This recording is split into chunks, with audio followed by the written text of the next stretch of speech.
Nduk, Ken, nih Ken. Nah, itu tanggapan Rano sampean. Kula benjing niki mengke kula langsung bablas teng Brebes, Pak. Brebes. Lho wingi kaya bar kok Brebes to?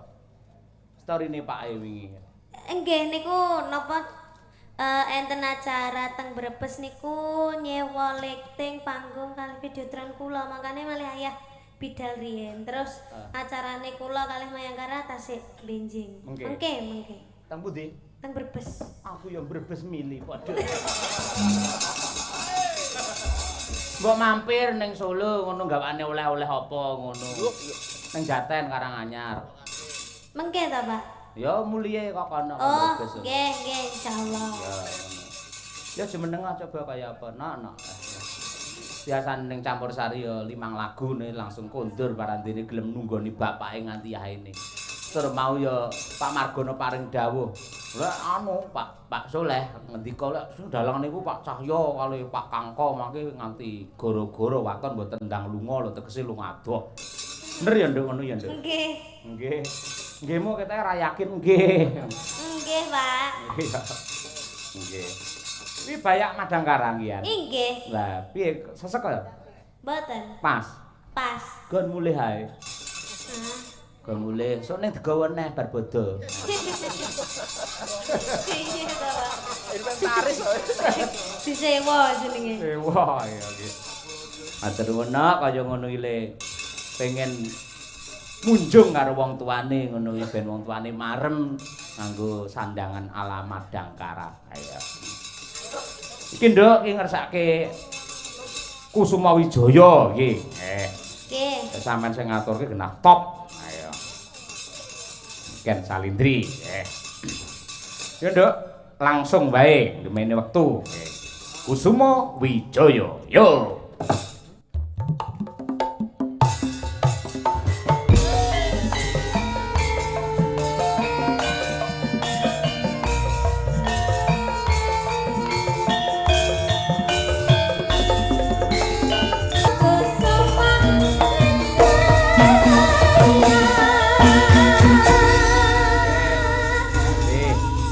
Nduk siji kas nggih. Nggih, Pak. Tombo kangen. Nong ayo kancani adike. Ayo. Wis entuk wawancara akeh to mau awakmu? Hah? Hah? Lha iki arepe anu to, apa ngapa kowe arep apa no? Arep gawe tulisan penelitian to. Iya. Belum wawancara to. Belum, Pak. Kalau di Lah, panggung jagungan ngecipris sing ngopo? nggak kedengeran, Pak, direkam kan kalau di panggung. Oh. Nggak kedengeran direkam kalau di panggung. Oh Pak. iya. Iya. Besok. Ya engko melu nang Besok Brebes. jadinya besok, Pak. Iya. Besok VC. PC. Iya. Mripate VC. Beda itu bukan VC. Iya. Niti apa to, Dek? Bah, kaya apa? Lagune ala sekarang monggo. Arep Puspitanala oke utawa apa wae monggo. Berdua dirembuk. Ugi diaturake karo Pak Jono sing saka Surabaya karo Bu Desri. Ya. Mangke insyaallah pinanggih Pak Jono, Bu Sri tanggal 24 nggih wonten dalem Timasan. 100 hari sedanipun Swargi Ki Haji Anom Surata. Ayo nggih. Apa kan? Apa? Itu aja. Oh, dok kutut manggung aja lah. Bentuk manggung sing iso dingene-ngene. Lah Mbak Tuti iso panggan kuwi di mana ning. Aja. Jenengan remenen napa Pak lagune biasane? Wah, aku itu mau lawas seneng aku ki. Saiki. Pitanala Kiter Sumilir. Heeh. Katresnan Katresnan Sejati. Sejati. Yo, kuwi Kasetian Katresnan Sejati ya. Jati. Puspitanala. Rodok mulai mengikuti aku sing. Oh iya, Katresnan Katresnan Sejati. Nang nganti saiki sing jangget ya bangsane Kiter Sumilir, ayang-ayang ngono kuwi. Iki sing mulai masuk pelan-pelan iki Katresnan Sejati. Oh iya. Kasetian Jati pun nate mireng. Pun. Hah? Kasetian. Kasetian loh, Pak, bukan Kasetian. Katresnan loh, beda. Pamintaku atuh. Bukan. Kasetya tuhu ya nyok ora. Dereng ngerti. Katresnan Sejati aja nek. Nggih, dijumbuhke gandeng iki lak Pak Margono kagungan kersa mantu. Muga-muga temanten kekalih katresnanipun sejati ra ngoten. Ya. Ngono ya, Ken? Nggih, Pak. Oke, ya ada. Mangga katur mempelai berdua, katresnan sejati. Yo.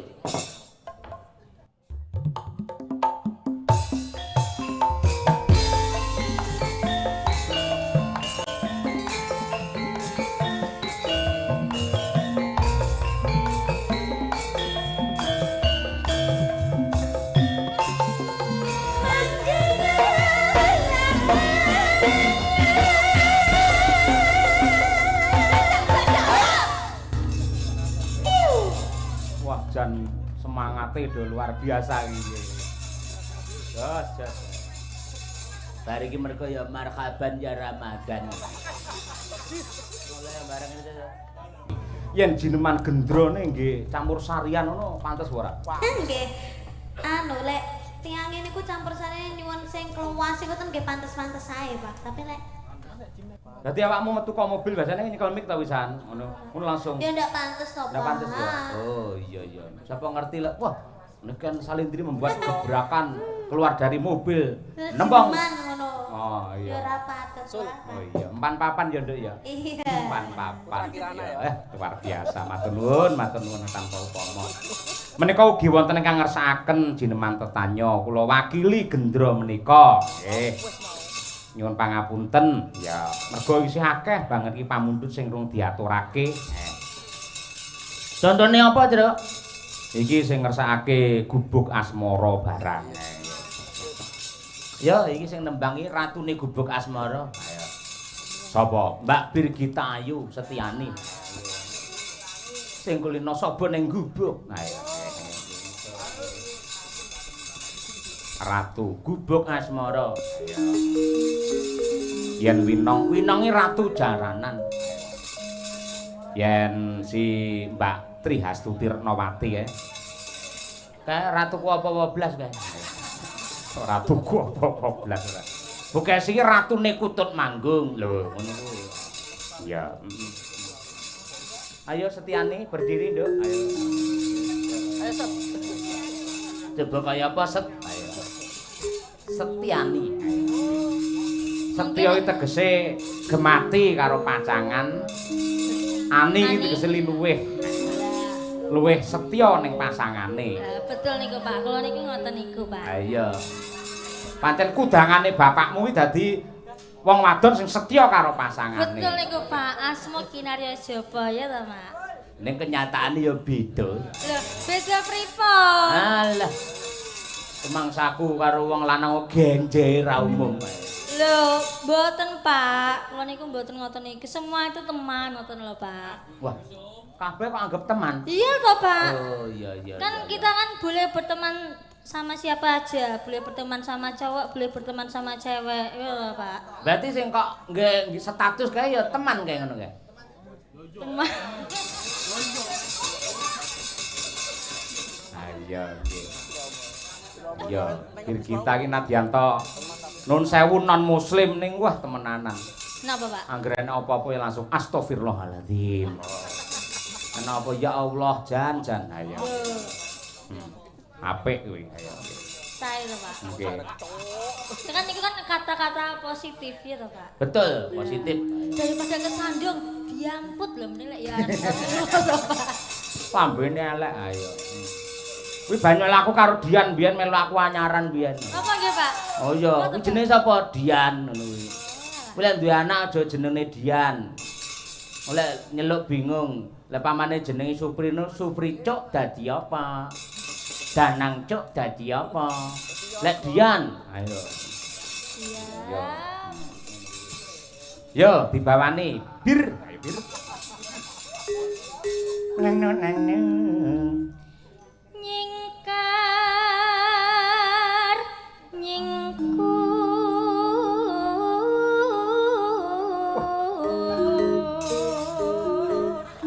Sugih variasi, ngono kuwi. Wong wedok lek sugih ukel ya ngono kuwi. Lho niki kan cengkok khas gubuk asmara ngono Pak. Lah iya, mula ya aku ngarani sugih ukel neng gubuk. Mongko pringi wis jepat kabeh. Sokone kopring ya wis pecah. Ayo, semute pirang-pirang. Ayo. Lho, tapi gubuk niku hawane adem, Pak.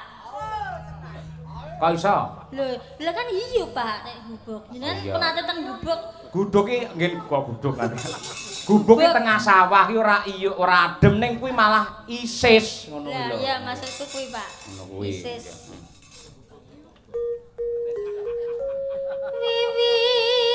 Wiwitane nyingkar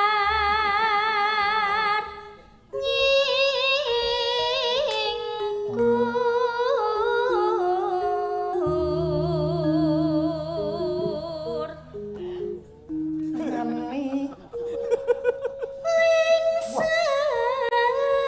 yen keh mutan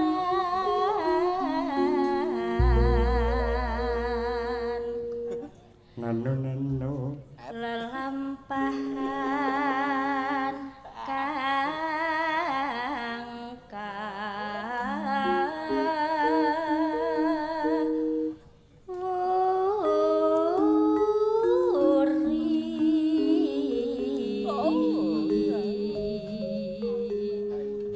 Sugih cengkok mendah senenge sing lanang ae.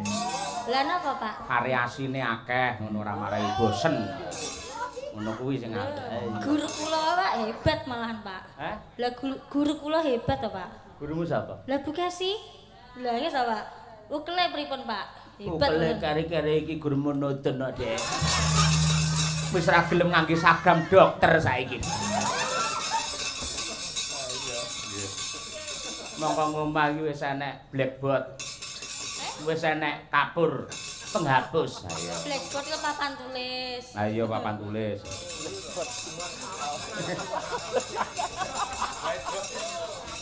Kayak black anu kayak white black lek kayak. White black. Nek pendopo white black. White box. Ayo. Yo entekke. Tresno tulus nadyaning gubuk asmara.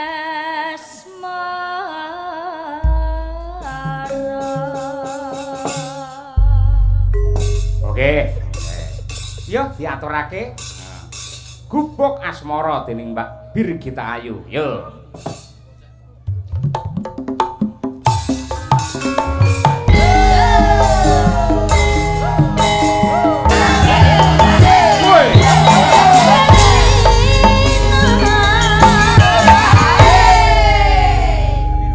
Semangat niki Pak. Wow, luar biasa penutupan. Ampun besok Pak.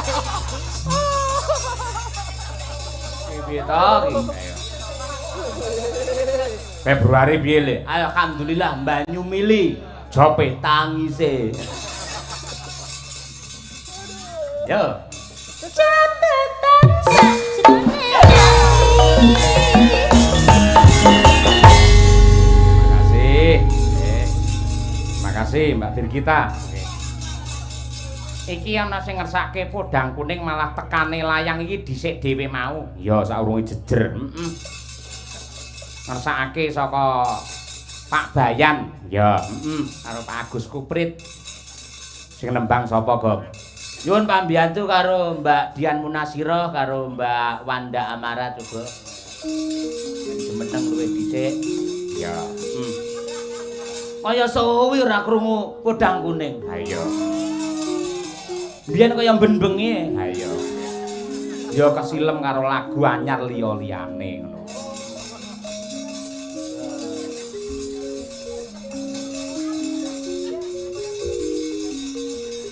Ayo iki sinden loro ya jos. Ayo. Mbak Wanda ya jan kaya podang kuning tenan. Ayo. Lah kula, Pak. Loro kuning. Wah, yahene ngompani Dian Asem. Luar biasa lho iki. Iki sing mirsani tak ingok lek sore mau pancen akeh tenan. Walaupun iki wis jam 2 luwih, penonton pasang mata ning YouTube lebih dari 3.200. Nonton akeh nek sing ngejep enggak apa. Disyukuri aja ngono kuwi ra pareng Dian Sawetara. Yo, sing senior dhisik, Dian. Sing tuwek. Arep muni tuwek senior. Ora kok Yan, kowe iki kaya sak barakan. Ayo. Kalih sinten? Kalih sinten? Barakane Mbak Niken Salehu. Tak kira Niken Suwarti. Oh iya. Aku ngeling-eling kuwi ra temu. Aku arep kuwi jane ra temu-temu sapa ya kae. Ya, Mbak Munasiroh. Nadyan wujud temong peksi. Sing tas muni mam iki sapa? Kuwi partnerku kuwi. Lek tugas akhir wo temenanan wis klop lek karo aku. Ayo seneng aku. Aku nang nggen apa jenenge TA metu mijil dempel walah ayemku ora umum ae. Iya matur nuwun Mbak Wir. Revisine mung sithik kok. Heeh tenan. Are nambahi midi karo drum. Ayo. PA ngge midi ora. Agam Cina. Ya.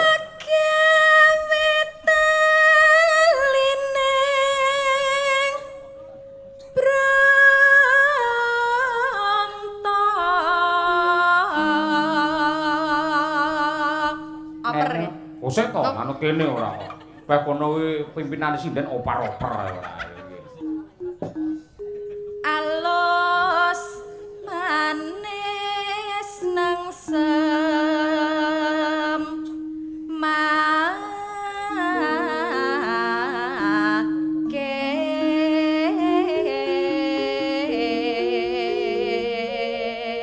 Lek sampean nembang ngono iki garwamu piye ekspresine Mbak Dian? Anu, terusé sedut senut. Gabok kowe. Nggih. Oh iya, sedut semua lek nang omah, iki mosok sedut senut ora. Putramu wis umur pira kae? Sing pundi, Pak? Nomor loro sing nembe lahir. Selapan. Selapan, Nggih. berarti 35 dina. Nggih, Pak. Wis kok tinggal ya? Nggih. Ngopo kok kesusu tinggal tanggapan? Butuh kok, Pak? Wah iya. Nah. Butuh ayo nggih. Butuh iki ora enek musuhe. Ayo sing urung butuh iki coba kaya apa? Ayo. Mbak Wanda Amara, wah jan awake padet singset kaya ngono ae nggih. Lek dandan aja mekokok ndandan ayo wah iki daster mekokok ora. Jenengan kok nggih ngematke to, Pak? Hah? Jenengan kok Lah aku ngematke ning lek ngarepe kok ya ning ngarepmu arep tak elekke jane ning tak elene kok mesti mingkup. Mane-man ayo. Wis lanjut saja. Ayo. Iki ning HP ku enek video nih. Lagi ning kolah ayo. Stop. Intermezzo. Ya hop. Bae kaya ngono ya kelakuanmu ning arep siden. Ora guyone ngono kuwi, guyone beges asine lho. Lakon tekan ngomah tak sunati tenan yo. Wah, sunat neh kowe. Ora apa-apa kok sunati, kok tak dusi lek tukul neh. Pak, videone nggo ngene ta, Pak? Hah? Videone. Mbah. Delok-delok arep turu. Mesake lho maling, Wanda malah salah tingkah itu. Ayo serok. Ayo. Serok, Pak. Ayo. Ora apa-apa ndak, jare kanca-kanca padha kulite. Kapan lek mosok dakon ning kanca-kanca? Ora ning kanca-kanca kowe tok kanca-kanca. Kanca-kanca. Ayo. No. Ayo.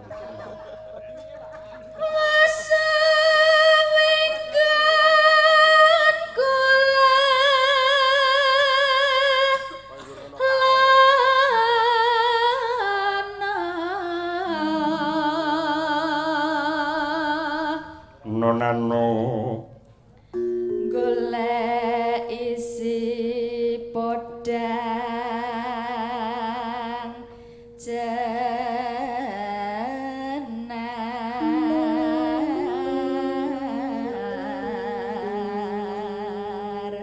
Mbak Dian, yuk. Ibu bunga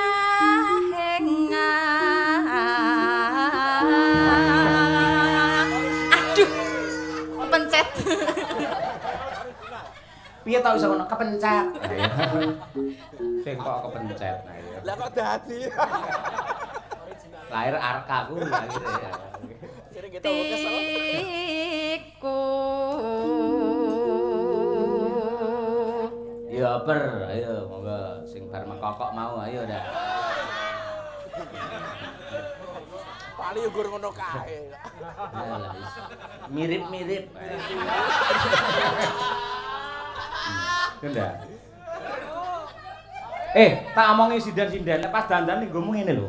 Ngene lho. Gak penak, Pak. Nggih keju to, Pak, lek ngono. Kabeh sinden pitu kabeh wong do apa ki jenenge kuwi sila. Ayo sila. Lah kaya Mbak Tutik kaya anu nggawe celana, nggawe daster celanan Mbak Tutik. Kayet. Pama Mbak Tutik ra nggawe celana ya aku gak nyawang. Ayo.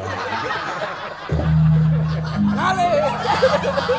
Dosa maksude. Ngale. Dosa. Ono bonus iki. Sobek-sobek ora. Kaya api-api kok.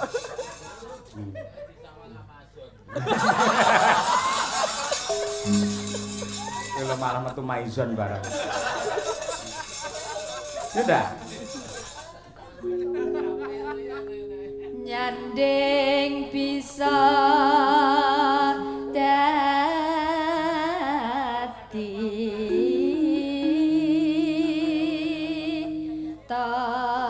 Ora ngono. Pripun, Pak?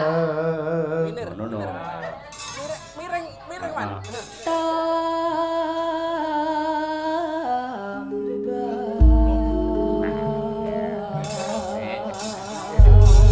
Jas, apik kabeh ta ngono. Suarane apik.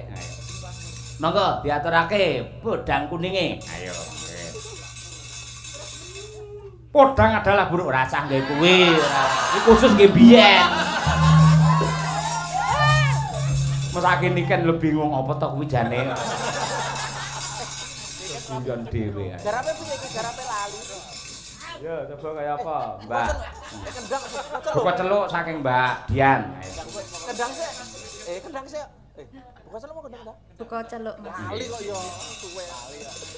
Esok awan ning Nah, ngono kuwi kendang Dian.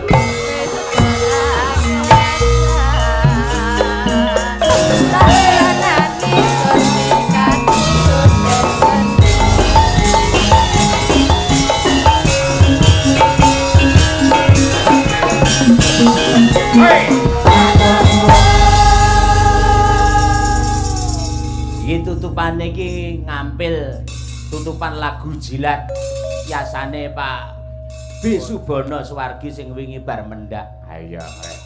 Karya-karyanya tetap menggaung insyaallah dadi amal kesaenanipun ingkang jurung wonten nirwananing pangeran. Amin ya rabbal alamin. Terima kasih nggih. Mugi-mugi dados rana panglipuring penggalih. Iki sambunge lakon Antasena Rabi sanggite Mbah Anom Surata mbiyen. Heeh. Mula antagonise kuwi tetep padha karo mbiyen. Ratu Simbar Manyura sing mbiyen iki ketemu nalika pathet menyura karo Antasena, banjur diundurke karo Antasena iki balas dendam mau diperangne karo Tole mau. Heeh. Ya nonton wayang ning Manahilan dalange Ki Sabda Ki Sawa. Ayo ngono. Aku oh iya lali. Sekedap mumpung niki tasih lenggah, bapak-bapak ibu-ibu, niki wonten tali asih saking Madangkara lan saksi lovers. Mliginipun ing sepisanan dumateng Pak Margono tasih lenggah Pak Margono. Kalih Bu Sri lek tasih niki wonten kenang-kenangan kalender saking Madangkara. Nggih. Ibu Kesi disiarke Bu Kesi, sampean Bu Kesi. Bapak Ibu, monggo ingkang ngersakaken kalender. Tapi mung terbatas, namun 20. Kaosnya khusus Pak Margono kali Ibu. Ayo Mbak Kiki diterima. Kuis berarti iki. Ayo dilempar aja. Nggih. Dicaoske ning kono medun. Pak Margono pundi to Pak Margono? Pak Margono bangun, Pak Margono bangun. Nggih. Nah, nika. Lah niki ngriki iki Pak, enten tali asih Pak. Mangke kaose ki nggih telesan pas apa wi tilik brambang.